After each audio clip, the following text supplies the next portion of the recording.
Alain Kévin. Voilà, l'inauguration est terminée. On a beaucoup souffert, il y avait beaucoup de monde. Merci à tous d'être venus. Mais c'est peut-être maintenant au calme qu'on va pouvoir parler un peu plus de l'exposition et de l'association qui a préparé cette exposition. Bon, alors... Il y avait effectivement beaucoup de monde. Mais est-ce qu'on peut savoir beaucoup plus en détail en quoi consiste cette exposition?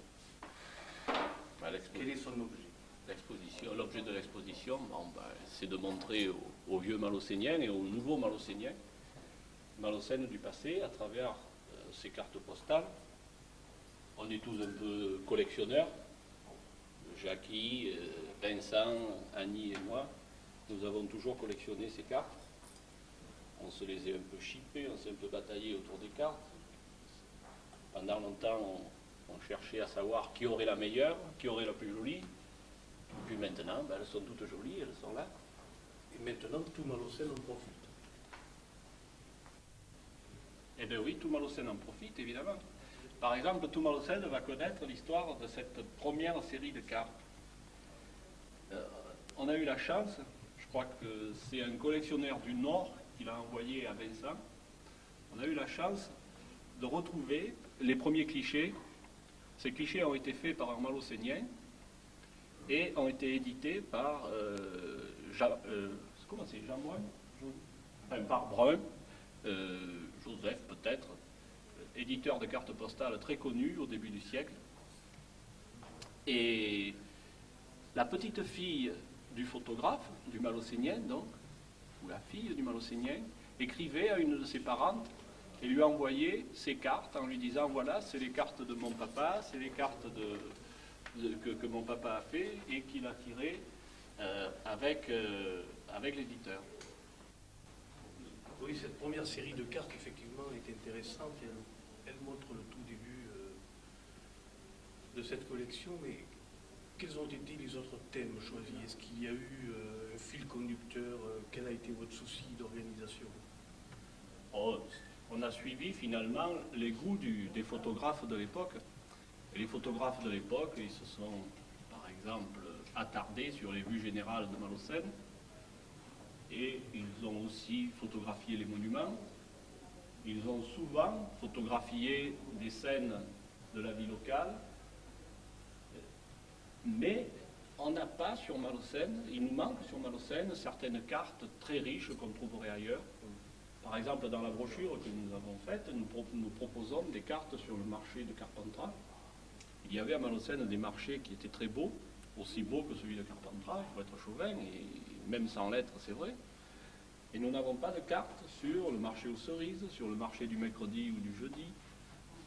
Il semble bien que les photographes se soient un peu trop intéressés au passé historique de Malocène, aux papes qui sont venus au Grosso, au Ventoux qui est là, et un peu moins à la vie de tous les jours. On parle de monuments, on s'aperçoit qu'il y a quelques panneaux qui concernent les monuments de Malocène, et bien entendu plus particulièrement un monument important dans tous les villages, l'église paroissiale.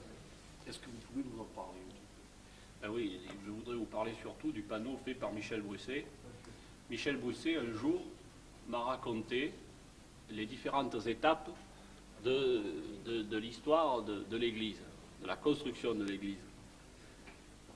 Pendant qu'il me racontait ça, moi je pensais aux cartes, je pensais à l'exposition, et gentiment, il a accepté de nous faire ce panneau. Et puis, il a croqué d'après des descriptifs. Oui, d'après son histoire de Malocène aussi. Il faut bien dire que sans les histoires de Malocène écrites par Michel Brusset, par les frères Sorel, par Guigné, on n'aurait pas pu donner des commentaires aussi riches. Et c'est lui qui a fait les croquis? Les croquis sont faits par Michel Brusset, à partir d'une carte postale initiale. Et les différentes descriptions de l'époque historique. Oui. La particularité des villages de Provence, c'est assez souvent l'abondance des fontaines. Je m'aperçois que Malocène ne fait pas exception à la règle. Ah oui, alors Malocène, tu vois, avait beaucoup de fontaines. Il y avait même un aqueduc, je crois, qui montait l'eau du Grosso, qui descendait l'eau du Grosso à Malocène. Mais nous avons beaucoup aimé la première fontaine, qui est probablement la première ou la seconde fontaine, celle que nous appelons la fontaine Picardie, où nous voyons une vieille malocénienne qui lave sa salade.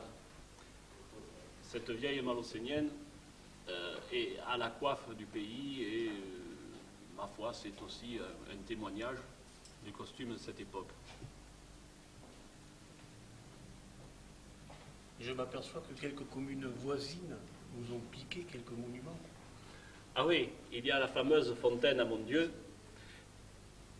que nous avons retrouvée à Carpentras, dans le jardin de Notre-Dame de Santé. À l'époque médiévale, la plupart des villages ont essayé de s'étendre au-delà de leurs remparts, et Malocène a fait de même, je crois.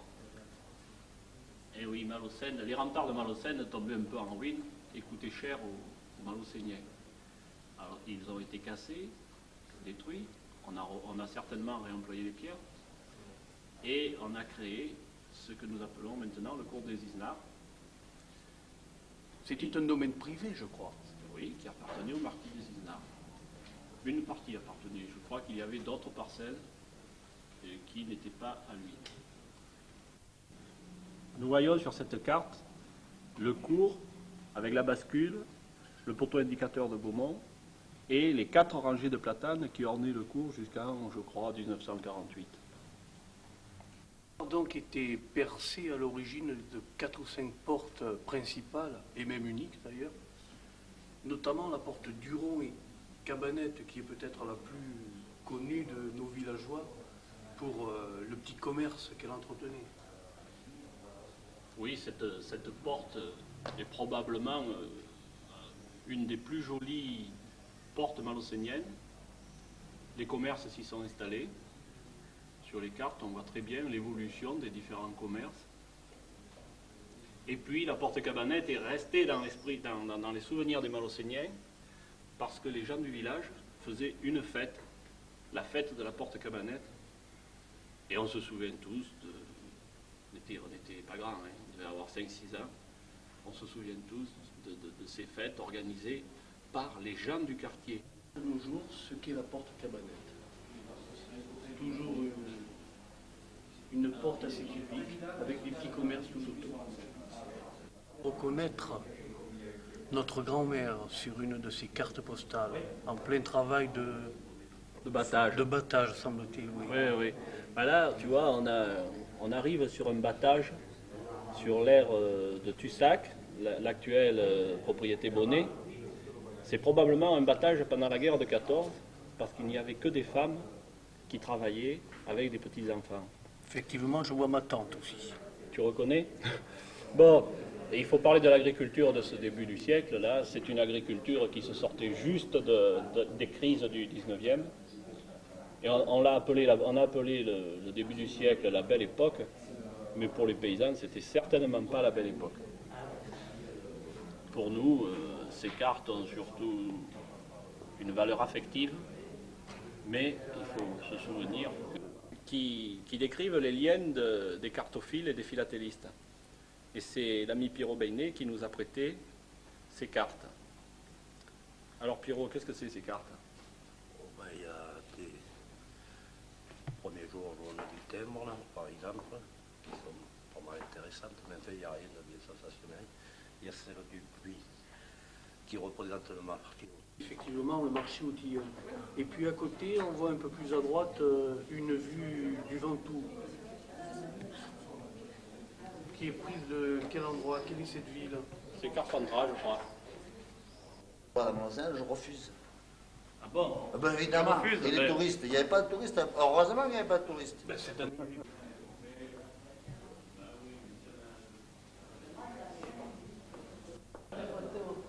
Celle-là, je l'avais jamais vue. Non, nous l'avons vue. Je ne sais pas si c'est Les pâtisseries sont à Malocène depuis pas mal de temps. À l'heure actuelle, c'est la première industrie de Malocène et une des grosses industries du Vaucluse. Et cela justifiait donc un panneau complet, spécial à notre industrie locale. fait paraître récemment, on parle d'une patache. Eh bien voilà, c'est ça la patache. Le transport en commun de la fin du 19e. Vous n'avez pas le western? Vous n'avez pas vu le western là? Et ensuite, on passe à d'autres moyens de transport, à la gare du Cresté. La gare du Cresté qui devait être la gare de Malaucène. Postal, ça. Et non, c'est une aquarelle probablement du début du 19e siècle ou de l'époque 1830, qui est censée représenter la source du Gros-Eau lorsqu'il y avait une espèce de voûte là-bas au fond de la source. Nous avons retrouvé ceci aux archives départementales de Vaucluse. De la source a effectivement beaucoup évolué. Mais de toute façon, ça a été de tout temps un lieu privilégié pour la fête. Les Malaucéniens aimaient bien s'y retrouver en des occasions spéciales, par exemple pour les lundis ou mardis de Pâques. Pour aller manger la saucisse aussi, la saucisse au Gros-Eau. Voilà. Et Michel, viens nous parler de la saucisse. Oui, le mardi, on avait mangé la saucisse, et le lundi, c'était le brasse d'eau. Ah oui, le brasse d'eau. Des corbeilles de brasse d'eau là-haut. C'est quoi les brasses d'eau?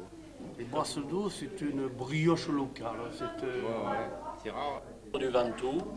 Finalement, le Ventoux, c'est le trait d'union de notre association. Nous nous sommes retrouvés, quelques amis, de Bedouin, de Sceaux et de Malaucène.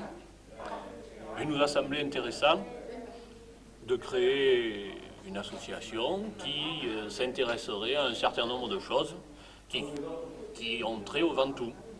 Déjà, il a semblé intéressant de présenter ces cartes postales anciennes et la petite brochure que nous avons faite et qui traite donc du Ventoux dans sa globalité. Est encore toujours un épouvantail pour les coureurs. Le Tour de France n'y passe qu'en de plus rares occasions.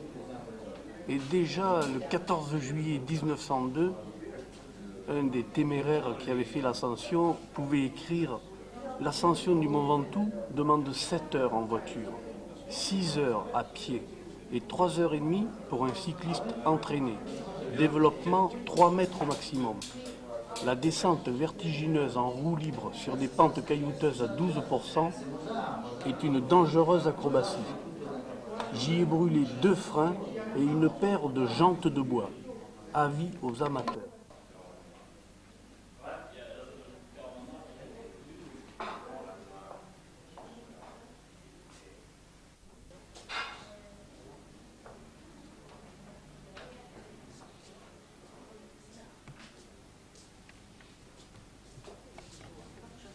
À Malaucène, finalement, pour la mi-carême, dans les années 20, les gens se rencontraient et faisaient des chars, comme celui-ci, qui est le rêve des gendres ou la refonte des belles-mères.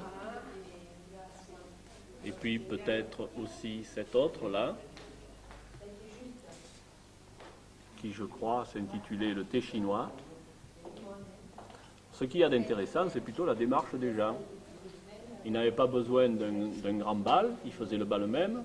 Ils n'avaient pas besoin d'aller chercher à droite, à gauche un tas de choses. Ils faisaient tout eux-mêmes avec des matériaux de l'usine, par exemple.